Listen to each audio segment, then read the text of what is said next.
कुरान पाक के अंदर सूरत अहज़ाब आयत नंबर 40 में अल्लाह ताला इरशाद फरमाता है कि मा काना मुहम्मदुन अबा अहदिम मिर रिजालिकुम वलाकिन रसूलुल्लाहि व खातमन नबिय्यीन व काना अल्लाहु बिकुल्लि शैइन अलीमा। मुहम्मद सल्लल्लाहु अलैहि वसल्लम तुम्हारे मर्दों में से किसी के बाप नहीं। ये इसलिए कहा गया कि नबी पाक सल्लल्लाहु अलैहि वसल्लम के 3 ही बेटे थे और तीनों जो बेटे थे वो मर्द ना बन सके, अभी वो बच्चे ही थे, बहुत छोटी सी उम्र थी और छोटी सी उम्र में वो इस दुनिया से पर्दा फरमा गए। तो ये कुरान में अल्लाह ताला ने इसलिए फरमाया कि तुम्हारे मर्दों में से वो किसी के बाप नहीं। ठीक है, मा काना मुहम्मद अबा अहदिम मिर रिजालिकुम वलाकिन रसूलुल्लाहि व खातमन नबिय्यीन, लेकिन मोहम्मद सल्लल्लाहु अलैहि वसल्लम अल्लाह के रसूल हैं, व खातमन नबिय्यीन, और फरमाया कि वो तमाम नबियों के आखिर में तशरीफ़ लाने वाले हैं। अब ये जो आयत मुक़द्दसा है इसमें ख़त्म नबूवत की तरफ इशारा है कि आप सल्लल्लाहु अलैहि वसल्लम जो हैं ये आखिरी नबी हैं, और ये ख़ुद कुरान ने कहा, मतलब कि अल्लाह ताला ने ख़ुद कह दिया कि आप सल्लल्लाहु अलैहि वसल्लम मर्दों में किसी के बाप नहीं हैं और वो अल्लाह के रसूल हैं और सारे नबियों के आखिर में आने वाले नबी हैं। मतलब कि इनके ऊपर नबूवत का जो दरवाज़ा है वो बंद कर दिया गया।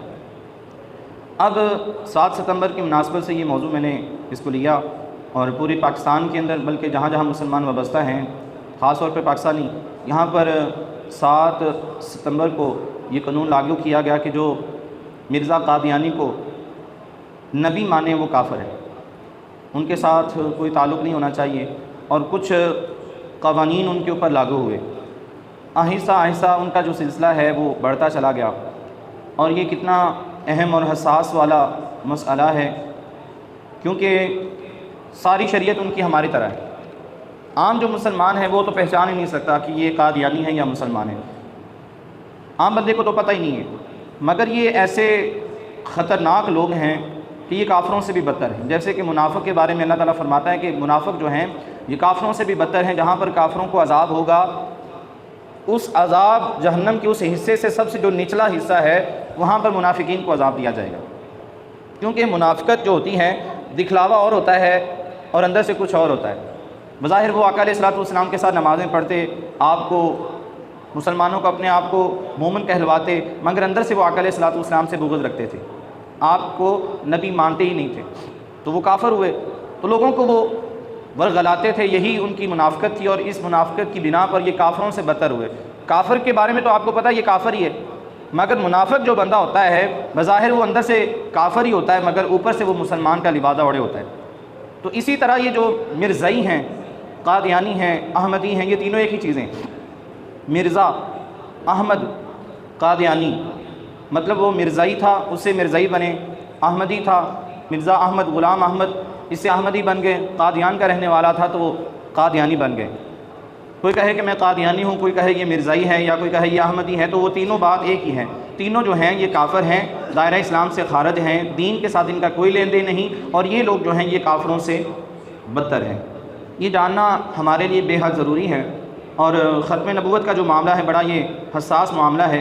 नबी पाक सल्लल्लाहु अलैहि वसल्लम के दौर में भी 2-3 लोगों ने नबूवत का झूठा दावा किया, और उसके बाद आका करीम सल्लल्लाहु अलैहि वसल्लम ने इरशाद फरमाया कि मेरे बाद तकरीबन 30 के लोग ऐसे लोग आएंगे जो कज़्ज़ाब दज्जाल होंगे, झूठे दज्जाल होंगे, झूठे नबूवत का दावा करने वाले होंगे। तो उनकी निशानदही की अल्लाह के रसूल सल्लल्लाहु अलैहि वसल्लम ने। तो आज की मेरी जो गुफ्तगू है वो आपके लिए यही है, जो ख़वातीन घर में सुनने वाली हैं, या आप मेरे दोस्त अहबाब यहाँ पर हाज़िर हैं, नौजवान ख़ास तौर पर उनके लिए बताना ज़रूरी है ताकि वो अपने ईमान की हिफाजत कर सकें। सबसे पहले तो अगर कोई बंदा कुरान पाक की एक भी आयत का इनकार करेगा तो वो काफ़िर है। और अगर बंदा किसी के बारे में शक करे, ये अक़ीदा है कि अगर कोई बंदा ये कहे कि पता नहीं ये मुसलमान है, ये नबी है कि नहीं है, तो उसके बारे में अगर शक है तब भी वो काफ़िर हो जाएगा। तो अपनी ईमान को बचाने के लिए हमें समझना पड़ेगा, सीखना पड़ेगा, और अपनी ईमान की हिफाजत करना, चूँकि हमारा ईमान ही सब कुछ है, और जिस बंदे से ईमान छिन जाए उसके पास कुछ भी नहीं बाकी बचता। तो ये लोग चोर हैं, ईमान चोर हैं। मुसलमानों का ईमान छीनने की भरपूर कोशिश करते हैं, पैसों का लालच देते हैं, कारोबार का लालच देते हैं, शादी का लालच देते हैं, बैंक बैलेंस का लालच देकर वो बंदे का ईमान छीन लेते हैं। मैंने एक वाक़या पढ़ा था, एक बादशाह था, तो उस बादशाह के दौर में एक शख्स ने नबूवत का दावा कर दिया, बादशाह समझदार था तो उसने अपने नौकर चाकरों से कहा कि मुझे ये जो नबूवत का दावा करने वाला है इसका बैकग्राउंड बताओ कि ये कैसा है, ख़ानदानी कैसा है, दिमागी लिहाज से कैसा है। तहकीक जब की गई तो बताया गया कि ये तो घर के हालात इसके बड़े टाइट हैं और 15-15 दिन इसको खाना ही नहीं मिलता घर से अच्छा। तो उसने कहा अच्छा ऐसा करो कि इसको मेरे पास लेके आओ। उसको बुलाया गया और उससे पूछा गया क्या तू नबूवत का दावा करने वाला है? उसने कहा जी हाँ मैं नबी हूँ, मुझे इल्हाम होता है, वही मुझ पर आती है। बादशाह ने कहा कि इसको ऐसा करो कि दस्तरखान में ले जाओ जहाँ पे खाने बनते हैं, बावर्ची खाने, और तरह तरह के जो खाने इसके सामने रखो। 15 दिन तक तुमने इसको तरह तरह की नेमतें खिलानी है। जब 15 दिन गुजर गए तो 15 दिन गुजरने के बाद बादशाह ने उसको अपने दरबार में बुलाया और उससे पूछा कि अब कोई वही आई तुझे? तो उसने कहा हाँ आई। तो पूछा कि वो वही क्या थी? तो उसने कहा कि वही ये थी, मुझे पैगाम आया अल्लाह की तरफ से कि जिस मुकाम पर तू इस वक्त मौजूद है ना, अब तूने ये मुकाम नहीं छोड़ना, बावर्ची खाने में तूने रहना और तरह तरह की नेमतें खानी, यही मुझे हुक्म आया। तो बादशाह मुस्कुरा दिया और उसने कहा कि ये भूखा मारा था। उसने कहा कि तू यहाँ बावर्ची खाने में ना रहे, तुझे 3 वक्त का खाना मिलेगा, तो अपने घर में जा और आइंदा नबूवत का दावा ना करना। कुछ लोग होते हैं जब उनके हालात टाइट हो जाते हैं, परेशान हो जाते हैं, तो फिर अपने ईमान को बेच देते हैं। कुछ ख्वाहिशा जो ख़वातीन होती हैं पैसों की लालच में आके, पैसों की हिरस में आकर वो अपनी इज़्ज़त और आबरू को बेच डालती हैं। पैसों के लिए, थोड़े से पैसों के लिए वो अपनी इज़्ज़त को पमाल कर देती हैं। इसी तरह कुछ लोग होते हैं वो अपनी पैसों की लालच में अच्छे कपड़े पहना, अच्छा कारोबार या अच्छी नौकरी के गर्ज में अपना ईमान बेच देते हैं कादियानी को, और उनको बोलते हैं कि मैं कादियानी होना चाहता हूँ। इसके बदले में उनको पैसे मिलते हैं या अच्छी नौकरी मिल जाती, बस वो अपना ईमान बेच डालते हैं। ऐसे वाक़े अगर आप दाएँ बाएँ तलाश करेंगे तो आपको बड़े सुनने को भी मिलेंगे और देखने को भी मिलेंगे, मगर जिस बंदे का ईमान सलब हो जाता है उसके पल्ले कुछ नहीं रहता। कुछ अहादीस, 150 के करीब जो अहादीस हैं आप सल्लल्लाहु अलैहि वसल्लम के जो फरामीन है उसमें आपने खुद इरशाद फरमाया कि मेरे बाद कोई नबी नहीं आने वाला। क्योंकि ये बड़ा अहम मामला है कि अगर एक बंदा सारी ज़िंदगी नमाज़ें पढ़ता, उसका ईमान ही चला गया तो वो तो काफिर हो गया और काफिर की फहरिस्त में आ गया, हमेशा जहन्नम में रहेगा, कभी भी जन्नत में नहीं जाएगा। तो इससे बढ़कर और क्या नुकसान हो सकता है? तो माना ये हुआ कि ये जो मामला ख़त्म नबूवत वाला ये बड़ा पेचीदा है, बड़ा अहम मसला है। इसको हमने खुद समझना है, अपनी औलादों को सिखलाना, अपने बहन भाइयों को, दोस्तों को, रिश्तेदारों को बताना है कि ये मसला कोई आम मसला नहीं है ख़त्म नबूवत का। जगह जगह पे आप देखेंगे बड़े बड़े जो अफसर हैं वो भी कादियानी हैं, फ़ौज के अंदर भी कादियानी है, और लेक्चरार जो हैं यूनिवर्सिटीज़ के अंदर, कॉलेजेस के अंदर, वहाँ पर भी इनको ज़बरदस्ती भर्ती किया जा रहा है।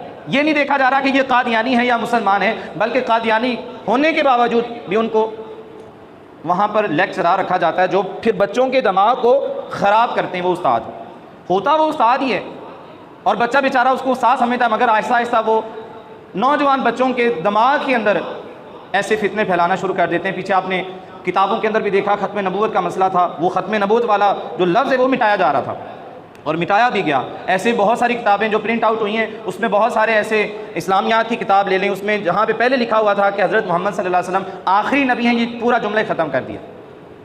उनकी साजिश है, वो हमारा ईमान छीनना चाहते हैं, ना समझे तो ना समझें, और अगर इसके ऊपर हमें कदर हो, शऊर हो, समझ हो तो ये बहुत बड़ा नुकसान है हमारा।